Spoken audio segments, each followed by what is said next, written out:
वेंकटेश सुप्रभातम। कौसल्या सुप्रजारां पूर्वसंध्या प्रवर्तते उच्चिष्टसाधुल कर्तव्यं देवमानिगम्।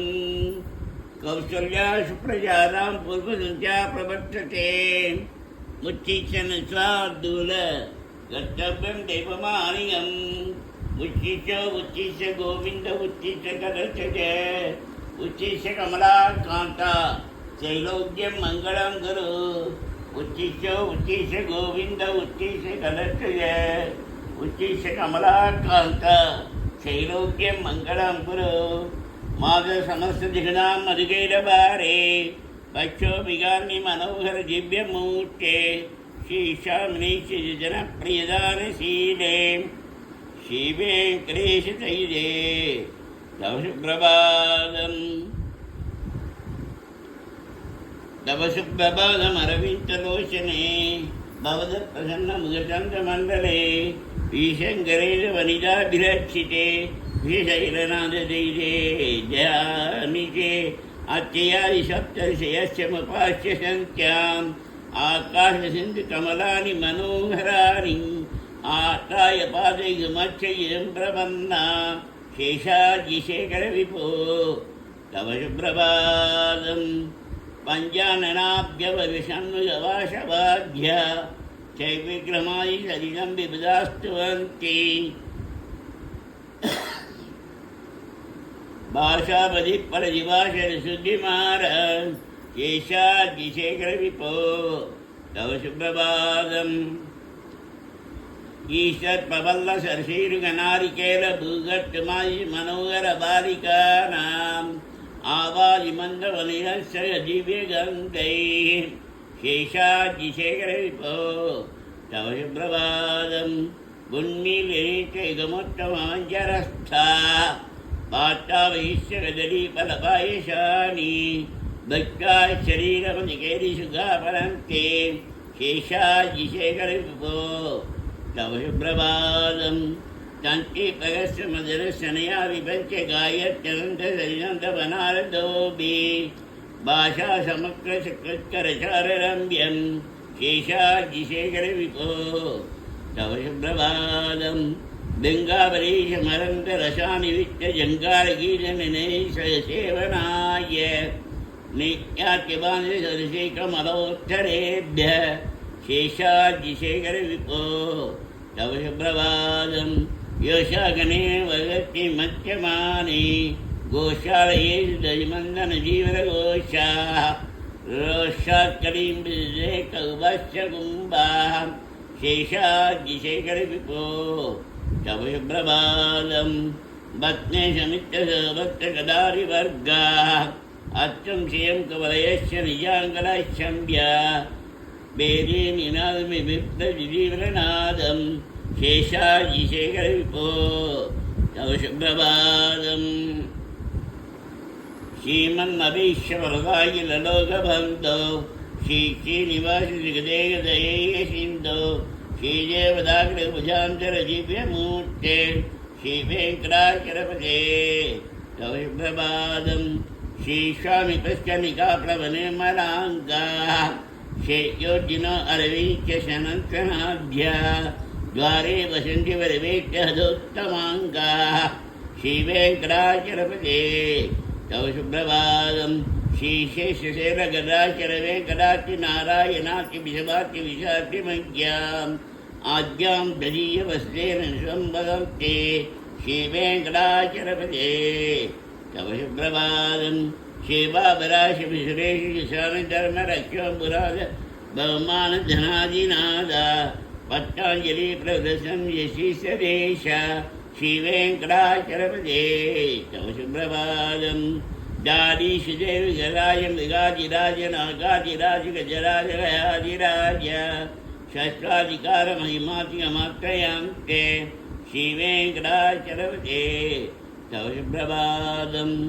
श्रुत्येन्दुबहुप्रभाक्परिका विषविषबालिकेदिविषपरिषप्रधाना दत्तदासरमावधिदासदाश श्रीवेङ्कटाचलपते तव सुप्रभातम्। दत्तादुलिपरियशरीरोत्तमाङ्गाः षष्ठा भवत्कनिर्वेक्ष्य निजान्तरङ्गा कल्पागमागणनया कुलदां प्रपञ्चे श्रीवेङ्कटाचलपते तव सुप्रभातं तत्त्व पुराकशिखराणि निरीक्ष्यमाना षष्ठा भवत्कपदवीं परमाश्रयन्त मत्या मनुष्यभुवने मदिमाश्रयन्ते श्रीवेङ्कटाचलपते तव सुप्रभातं श्रीभूमिनायध्यादिगुणामृताप्ते देवादिदेव जगदेक शरण्यमूर्ते श्रीमन्नन्दगरुडादिभिरचिताङ्क्रे श्रीवेङ्कटाचलपते तव सुप्रभातं श्रीपद्मनाभपुरुषोत्तमवासुदेव वैकुण्ठमाधव जनार्दनचक्रपाणि श्रीपश्यशरणगतभार्यात् श्रीवेङ्कटाचलपते तव सुप्रभातं गन्धर्पतर्पः सुन्दरदिव्यमूर्ते कान्ताकुशाम्बुजकुष्मललोलजैष्ये कल्याणि विमलगुणाकरदिव्यगीते श्रीवेङ्कटाचलपते तव सुप्रभातं मीनाग्दे कमलकोलनिशिम्मवर्णिन् स्वामिन् वरस्पतिबोधन रामचन्द्र शेषांशनाम यदुनन्दन कल्किरूप श्रीवेङ्कटाचलपते तव सुप्रभातं येलालवङ्गगणशालसुगन्धिदीप्तं दिव्यं व्यस्यति हेमकरेशपूर्णं दिक्ताख्यवैदिकस्कामनया प्रगृह्य यस्यन्ति वेङ्कटपते तव सुप्रभातं बातानि जैर्विषानि शरोरुहानि सम्पूरयन्ति नदैकहुवोऽभिहङ्का श्रीवैष्णवासमक्षतमङ्गलास्ते तामाशयन्तौ वेङ्कटसुप्रभातं ब्रह्मादेश्वरपराशमहस्त्रयस्ते सन्तस्तनन्दनमुदास्तवयोगिवर्या धामादिगेशमहिमङ्गलवस्तुहस्ता श्रीवेङ्कटाचलपते तव सुप्रभातं लक्ष्मीनिवासनिरपत्यगुणैर्हिन्दो संसारसारगसमुत्तरनैकहेतो वेदान्तवेद्य निजवैभवत्वभोग्य श्रीवेङ्कटाचलपते तव सुप्रभातं लक्ष्मीनिवासनिरपत्यगुणैर्हिन्दो संसारसारगसमुत्तरनैकहेतो वेदान्तवेद्य निजवैभवत्वभोग्य श्रीवेङ्कटाचलपते तव सुप्रभातं इत्यं पिशाचरपतेर्य सुप्रभातं ये मानवापैजनं परिजं प्रवृद्धाः तेषां प्रवादसमये नृतलङ्कवायां प्रज्ञाप्राप्य सुरभां भ्रमां प्रसूचे इत्यं पिशाचरपतेर्य सुप्रभातं ये मानवापैजनं परिजं प्रवृद्धाः तेषां प्रवादसमये नृतलङ्कवायां प्रज्ञां प्राप्य सुरभां परमां प्रसूचे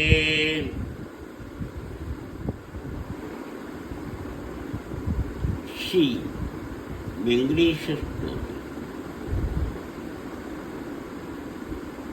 कमला कुचिक कुंकुमतो नियतारु निचाटुल नीलतनो कमला यतलोचन लोकपटे विजयी बबेंगल शैलपटे कमला कुचिक कुंकुमतो नियतारु निचाटुल नीलतनो कमला यतलोचन लोकपटे विजयी भवबेङ्गलशैलपटे शतचतुर्मुख षण्मुख पञ्चमुख प्रमुखाखिल दैवतमौलिमणि शरणागतवश्चरशारणिये परिपालय माविशशैलपटे अतिवेदतया तव दोषेरनुवेदकृते प्रपराधसते दरिदं विशशैलपदे परया कृपया परिपाहि करे अतिवेङ्कटशैलमुदारमते जनदाभिमदादिकदा नरदा परदेवदया गदिजान्निगमै कमलादयितान्न परं कलये कलमेन रवापशगो भवतु शतकोरिविजा शरकोरिशमान् प्रतिवल्लभिगाभिमदाशुगदा वसुदेवसुधान्न परं कलये अभिरामगुणाकरदाशरथे जगदेकधनुद्धर धीरमते रघुनायक राम रमेश विभो वरदो भवदेव दया जरते அவனீதனயா கமனீயகரம் ரஜனீகரச்சாருமுகாம்புருகம் ரஜனீச்சரராஜதமோமிகிரம் மகனீயமகம் ரகுராமமயே சுமுகம் சுகதம் சுலபம் சுகதம் शनुजञ्जनस्काय ममोघशरम् अपहाय रघुत्तमन्यमहं न कथञ्जन कञ्जन जादुभजे विना वेङ्कटेशं ननादो नाद सदा वेङ्कटेश शरामि शरामि हरे वेङ्कटेश प्रसीद प्रसीद प्रियं वेङ्कटेश प्रेच प्रेच अहं दूरदृष्टे पदाम्बोजे प्रणामे च यागत्य सेवां करोमि शक्यसेवयानित्य सेवा पदं तं प्रयच्छ प्रयच्छ प्रभो वेङ्कटेश अज्ञानिनामया दोषानुशेषान् विदाने क्षमस्यत्तं क्षमस्यत्तं शेषैर्षिखामणे अज्ञानिनामया दोषानुशेषान् विदान्यरे क्षमस्यत्तं क्षमस्यत्तं शेषैर्षिखामणे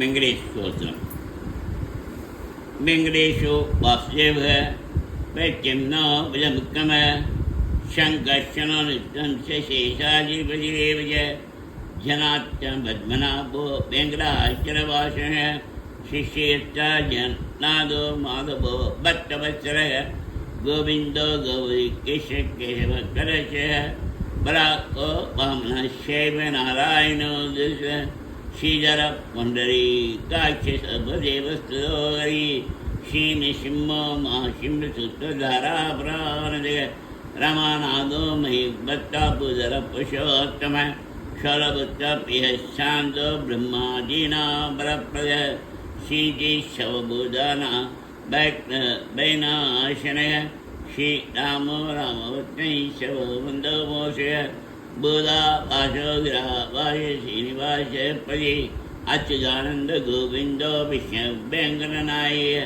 सर्वदेवैकधनं सर्वदेवैकदेवतं समस्तदेवगवजं सर्वदेवशिखामणि चित्तं किच्चिदं यश्च विष्णोरमित्यजय चिकादेवरे नित्यं पापं तस्य न विद्यते राज्यात्तारे बलो घोरे संग्रामे रूपशङ्करे भूषसर्पभियाचार्ये वयं नाट्ये कदानय आभुक्तोलभे भूतान्नित्यनो जन्मान् भवेत् लोकार्थमुचे रोगाभक्तमुच्छेदमन्तनान् यच्चदिश्यसमं लोके तत्त्वमाप्तो संशय ऐश्वर्यं दास्यं मानम् उच्चमुच्चप्रप्रदं शब्दैः शोभानां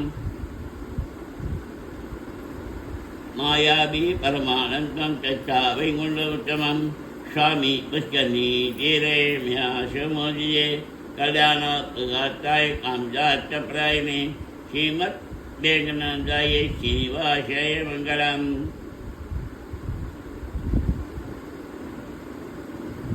वेङ्कटेश मङ्गलाशासनम् शेकान्ताय कल्याणनिधये निजयेतिनां श्रीवेङ्कटनिवासाय श्रीनिवासाय मङ्गलम् शेकान्ताय कल्याणनिधये निजयेतिनां श्रीवेङ्कटनिवासाय श्रीनिवासाय मङ्गलम् लक्ष्मीश विभ्रमालोकशुभ्रो विभ्रमचक्षुषे चक्षुषे सर्वलोकानां वेङ्कटेशाय मङ्गलम् लक्ष्मीश विभ्रमालोकशुभ्रो विभ्रमचक्षुषे चक्षुषे सर्वलोकानां वेङ्कटेशाय मङ्गलम् श्रीवेङ्कटाद्रिसिंहाग्रमङ्गलाभरणाग्रे मङ्गलानानिवासाय वेङ्कटेशाय मङ्गलम् षड्भावय सौन्दर्यसम्पदा सर्वदेशां सदा सम्मोहनायास्ति वेङ्कटेशाय मङ्गलम् नित्याय नैवेद्याय सत्यानन्दाख्यात्मने शर्मान्तरात्मने श्रीमद्वेङ्कटेशाय मङ्गलम् शरस्तभव्ये शवशक्ये शवशेषिने सर्वाय सुशीलाय वेङ्कटेशाय मङ्गलम् अस्मै ब्रह्मणे पूर्णकामाय परमात्मने वैये पदुत्ताय वेङ्कटेशाय मङ्गलम् आकाशमशान्तमात्मनामनवश्यताम् अतप्तरितरूपाय वेङ्कटेशाय मङ्गलम् पायश्च शरणं पुंसां शरणेश्वरवाणिना कृपयादिश्रे श्रीमद्वेङ्कटेशाय मङ्गलम् तरङ्गिन्यास्तरङ्गैव शीतरैः अपाङ्कैः चिन्तये विश्वं वेङ्कटेशाय मङ्गलम् षड्भूषां बलहेनीनां सुषमावमूर्तये शबाच्यमनायास्ते वेङ्कटेशाय मङ्गलम् श्रीवैकुण्ठविरक्ताय स्वामि पुष्कमीधरे रमया रममानाय वेङ्कटेशाय मङ्गलम् श्रीमत्सुन्दरजामात्यमुनिमाय वासिने सर्वलोकनिवासाय श्रीनिवासाय मङ्गलम् मङ्गलाशासनवरे मदाचार्यपुरोगमैः शबैश्च पूर्वैराचार्यै संस्कृतायास्तु मङ्गलम् मङ्गलाशासनवरे मदाचार्यपुरोगमैः शबैश्च पूर्वैराचार्यै संस्कृतायास्तु मङ्गलम् வாங்கி உலகளந்த உத்தமன் பேர்வாடி நாங்கள் நம்பாவைக்கு சாற்றி நீராடினால் திங்கின்றி நாளெல்லாம் திங்கள் மம்மாறி பெய்து ஒங்கு வெறை எண்ணல் ஓடுக எழுகல புங்குவளை பூஜில் பரிமண்டு கண்படுப்ப தேங்காது புக்கிரிஞ்சி சீற்ற முறைவற்றி வாங்க குடம் நிறைக்கும் வள்ளல் பெரும்பசுக்கள் நீங்காத செல்வம் நிறைந்தேரோர் எம்பாவாய் ஆழிமழை கண்ணா ஒன்று நீ கைகரவேல் ஆழியில் புக்குமுகந்து ஒரு ஆற்றேரி ஊழி முதல்வன் உருவம் போல் மெய்கருத்து பாடியன் தோல்களை பத்மநாதன் கையில் ஆழிபோல் நின்னி வலம்புரி போல் நின்றதிந்து தாடாதே சார்கம் உதைத்த சனவனை போல் வாழ உலகினில் பெய்தாய் நாங்களும் மார்கழி நீராட மகிழ்ந்தேலோர் எம்பாவாய் கூளாரை வெல்லும் ஸ்ரீ கோவிந்தா உன் தன்னை பாடி பறை கொண்டு யாம்பெரும் சன்மானம் நாடுகளும் பரிசினால் நன்றாக சூடகமே தோல்வழியே தோடே செவிப்பூவே பாடகமே என்றனைய பல்கனமும் யாமணிவோம் ஆடை உடுப்போம் அதன் பின்னே பால்சோறு முடனை மீது முழங்கை வடிவார கூடியிருந்து குளிந்தேரோர் எம்பாவாய் சிற்றஞ்சிறுகாலே வந்துன்னை சேவித்தன் பத்தாமரையடியே போற்றும் பொருள் கேடாய் பெற்றமை தன்னம் குளத்தில் பிறந்து நீ குற்றேவல் எங்களை கொல்லாமல் போகாதே இற்றை பறைகொள்வான் அன்றுகான் கோவிந்தா எற்றைக்கும் ஏழு பிறவிக்கும் அன்றன்னோடு உற்றோமே ஆவோம் மக்கே நாம் ஆட்செய்வோம் மற்றை நம் காமங்கள் மாற்றேலோர் எம்பாவாய் மாங்காக் கடல் களைந்த மாதவனை கேசவனை திங்கள் திருமணத்தை செய்கையா சென்றிரைஞ்சி அங்கப்பறை கொண்ட ஆற்றை அணிபுதிவை பைங்கமலத் தந்தரியல் பற்றவிரான் கோதை சொன்ன சங்கத்தமிழ் மாலை 30 தப்பாமே இங்கு பகிர்ப்பார் 2 வாழ்வரைதோள் செங்கான் திருமாச்சை செல்வத் திருமாளால் எங்கும் திருவுருள் வெற்றி இன்பருவர் எம்பாவாய். ஓம் நமோ நாராயணாய. ஓம் நமோ நாராயணாய. ஓம் நமோ பகவதே வாசுதேவாய. ஓம் நமோ பகவதே வாசுதேவாய. ஓம் ஸ்ரீ கிருஷ்ணாய நமக.